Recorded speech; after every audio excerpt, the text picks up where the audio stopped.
to another episode of What's the Difference podcast, and this is going to be a very special episode because we're going to be dividing this into two parts. So you're going to hear a bit of a divided topic here. We're going to talk about in the first hour, we're going to talk about something that is pretty controversial for some people, something that has been on all of our minds for a while, and we've actually been looking forward to giving you this episode since we actually started the podcast. So but first, what we want to do before we talk about our topic is we want to introduce our new co-host, who is Sarah. Sarah, you want to introduce yourself? So my name is Sarah, and I'm a friend of Sam's and got to know the rest of the co-hosts throughout this. I'm a person with a visual impairment or partially sighted. I'm in my late 20s. I currently work as a ECA, and I look forward to being a co-host, and throughout the rest of episodes you'll get to learn more about me. We want to give you a big thank you for joining us, because it's always good to have some rotating cast members and get different points of view from different people. It's really good, especially with a topic like this. So today we're going to be talking about parenting and pregnancy. And we're going to be dividing this into two parts. The first part will be about parenting specifically, and the second part will be about pregnancy. That's the question that a lot of us get is, oh, you're disabled, you can't have kids, blah, blah, blah. And that is so far from the truth. And I know in our last episode, at the end of our autism episode, we touched on the fact that people like us, what are your thoughts? Can people who are neurodiverse have a family? Can people who have physical disability and invisible physical disability have a family? And the truth is anybody can have a family. Everybody deserves a family, as long as you're a good person, obviously. If we don't want you to have a family if, you don't like children or anything like that. So anyway, so to start off, we've got a couple of different topics that we want to discuss within it. And as I said, we're first going to talk about parenting. So as I mentioned, people with disabilities can and should have children if they desire to do so. I don't think anybody's going to argue this point with me. Or does anybody have anything to add that you think is really important? Sometimes people's prospective parents criticizing them or questioning them, probably not.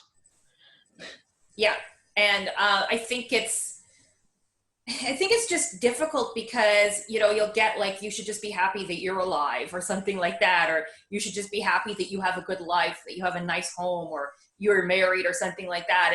And so you should be satisfied with that. But in the end, we still want families too. We still want our own kids. And so that's a really important thing. Now, in the second hour, we are going to talk about pregnancy with a disability, but there is, of course, if you're unable to get pregnant because of a physical disability that makes it too challenging, there are other options to have children. So I kind of want to start with Cynthia and her experience, because she has a little boy who's going to be turning 2 in October. So I want to hear about your experience, how you had kids and how it all started, and you can tell us all the details. Well, I have neurofibromatosis type 1, which is a genetic condition. And if I were to have genetic children, my kids would have a 50% chance of also having NF. And you can't tell while the baby is still in utero how severe the condition is going to be. So when I was 15 years old, I was told by a doctor who had suspected NF, but I wasn't officially diagnosed until for another few years, that I shouldn't have kids. And when he told me that, I basically started bawling, crying in his office, and it was really, really hard for my mom to console me and try to have me stop. So that was that. A bazillion years later, after I got married, I'm celebrating my 10th anniversary next week. Yay. And my husband and I started looking into other possibilities of becoming parents. And obviously, the first thing that came to our minds was adoption. I actually had thought about adoption even long before I got married, probably starting when I was in my early 20s. And I got married at 30, going on 31, we started doing our research. And then we realized that because of my other condition, epilepsy, I am actually unable to adopt from many countries. We looked into China first, just because I'm of Chinese heritage. And there, at least this police said, if you have epilepsy, you are disqualified. The same issue was pretty much with almost all East Asian countries. We also looked into Southeast Asian countries. We looked at specifically Vietnam and the Philippines. The Philippines didn't have these health restrictions, and neither did Vietnam, but the Philippines requires a letter from your priest. It requires like a letter from somebody who leads services at places of worship, and I don't go to church. We were also a little bit worried that being interfaith, my husband is Jewish, could pose a problem. They will never say that to you directly, but I'm pretty sure, we don't know. Let's just say how they would look at that. We decided on Vietnam. That was a journey that didn't really work out for us. We were proposed a child who had, because first of all, only special needs kids were available for adoption, and we were actually proposed a child, but her condition was not exactly something that we were able to handle. It sounds really cruel, but epilepsy, like seizures, can be triggered with stress, and with her health condition, it could lead to a very stressful upbringing for her and for me as a mother. And Cynthia, if I can just interrupt for a second, the other thing is that you also want to make sure that child has the best possible scenario to be brought up. So when you're saying, it sounds bad, but at the same time, you're also thinking about the child's welfare.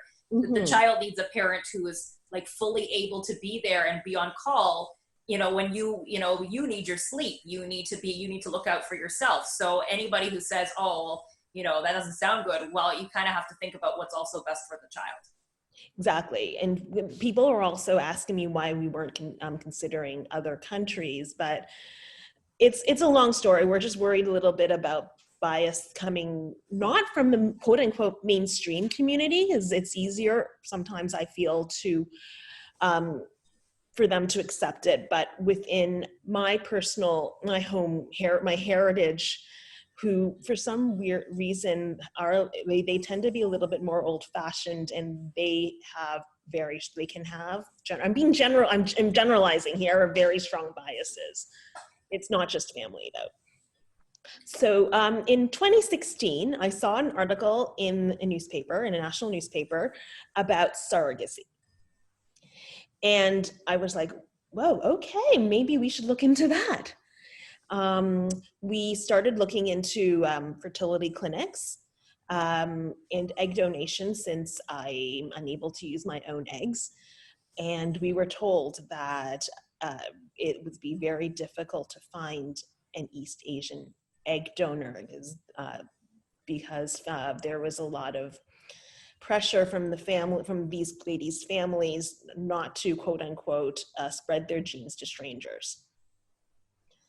So that's what our fertility clinic told us, and so we opted for a donated embryo, which basically means my son, we call Junior Mintz online, is neither genetically related to me or to my husband.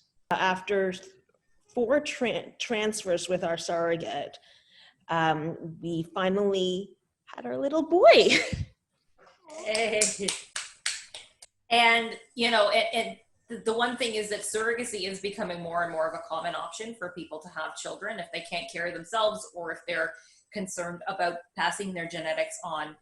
It is becoming very common. Unfortunately, it is a little bit more difficult to navigate now with COVID, as there are restrictions. If your surrogate is not in your local area and you have to fly somewhere, you don't know if you're going to be allowed in. You're probably not going to be allowed in the hospital. So it does make it a little more complicated now. And lucky for you, Cynthia, this happened 2 years ago, so you didn't have to worry about COVID at the time. But that is one way. Now, what we have heard, again, like Cynthia said, is that adoption, while it is an option, could sometimes be tricky. And I have heard through the grapevine, so this isn't necessarily firsthand knowledge, but I've heard stories about people like us not being allowed to adopt children because they're worried about death, for example. They're worried because I do have probably a higher risk of death than the average person. So there are some very difficult things about adoption, and that this is something that you're going to hear from a lot of people is, okay, well, if you can't have your own natural kids, why can't you just adopt? And that's probably one of the most frustrating things to hear, because, and especially by people in the infertility community, because they're like, if it were that easy, I would have adopted already. And I've been guilty of saying it too. I said it to a friend of mine who's going through IVF about 8 years ago when I didn't know any better. I was like, well,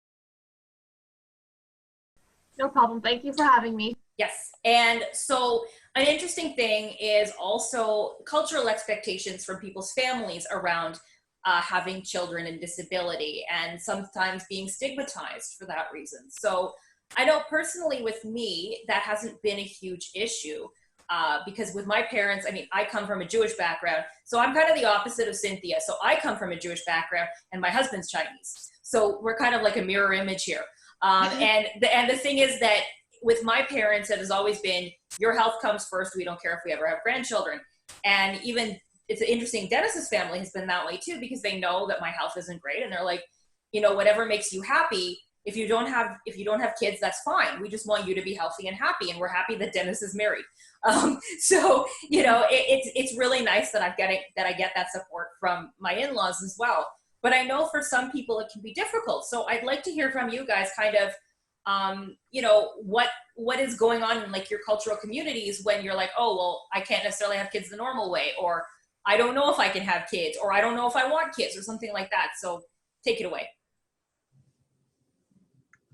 Well, I'm South Asian, so I'm Sri Lankan Tamil. So in our culture, like, we already have so much pressure to get married, and they want you to get married young so you are able to have kids. So once you're married, it's very like within a year, if you're not pregnant, people just start whispering and muttering that, oh, something's wrong. They don't really look at the aspect of maybe you're just waiting, or maybe you're, you know, living your married life. They don't really assume that stuff, but like, as much as they talk badly and just suspect that something is wrong, people actually don't come forward and speak about it because there's a lot of stigma. Because in the past, back in the days, people have broken off marriages because mother-in-laws would be like, I'm not going to get a grandchild, so I'm going to get my son married to someone else. So there is a lot of stigma in the fact of being able to have a child to carry on their son's name. So it's always the woman who always got the backlash. So when there's so much pressure into being able to having kids, it's kind of like when you have a disability or an infertility issue like myself, I have both, it's kind of hard dating and trying to get to know someone, because in the back of their head is, well, my parents aren't going to be okay with the fact of, oh, being with someone who he has to quote unquote take care of and has to take care of the kids, because my wife might not be able to have kids or be able to take care of them. Yeah. So there's a lot of that. So there's a lot. And I think Sarah can add onto it too when she speaks about her experiences with it. But it's just, there's just a lot of shaming and stigma, and like people just don't understand. And they're just very nosy and want to know all the time, but don't understand that there can be issues around pregnancy and infertility. And they don't really look at the openness of, if someone does have a disability, what are other ways that they could have a kid. It just, oh, they just kind of like X you off right away. They don't really give you any chance of explaining yourself. Yeah. So Sarah, what do you have to, what are kind of your thoughts? So yeah, I would say it's about this. It's the same. Like, so I'm like, my family's Indian, so I'm from India, um, and it's sort of the same. It's like, okay, so once you're married, I got married a little bit later than what I guess the norm is. Normally, you get married at the age of like 21, 22. By 23 or 25, you already have your first child. I got married at the age of 26 and I still don't have a child. Thankfully, my family, like my mom and dad have been very supportive for me and has not really put that pressure of like, okay, so you're married, when are you going to have your child? But I hear it a lot, especially when it's been like a couple years, like, okay, when is, you're not, and everyone just kind of starts talking low-key, oh, she's not pregnant, like I wonder what's going on, like is she not allowed to have kids or whatnot. My aunt actually, she has polio, and so when she got married and had a child and went back home, um, people were telling her or saying to her, how did you have a child? And it was like, what do you mean, how did I have a child? So there's a lot of like, like, yeah, she was just like, yeah, she was, like she's in a wheelchair. She's, very independent, does everything. I mean, her house is more, cleaner than mine, or my room at least. But yeah, and she had 2 kids, and they're like, how did you give birth to 2 children? And she was like, well, I gave birth to 2 children, and look at my children, they're perfectly happy girls. But it's just the stigma. It's like, well, how are you gonna have children? That's what she was told, and I think it was a bit of a down. It kind of made her upset, or just like whatnot. And then and she had 2 wonderful healthy children, and then now since she had 2 girls, this is the other thing, then her family, not my side of the family per se, but her family was like, when are you going to have a boy? So a lot in our culture is like, okay, if you have a daughter, it's like, when are you going to have a son? Or if you have a son, okay, when are you going to have a daughter? So it's constantly like that. I feel like that pressure that's on you. Pardon? Just never please. There's always something, I find. Exactly. Yeah, there's if it's not one, it's the other. There's constantly one thing or another that's just kind of like, I feel like, on your head that you have to do to please the community.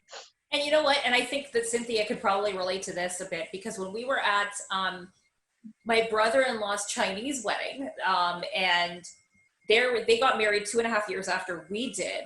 And the funny thing was that everybody was asking at that wedding, like extended family who barely knew me, so when's the baby coming for us?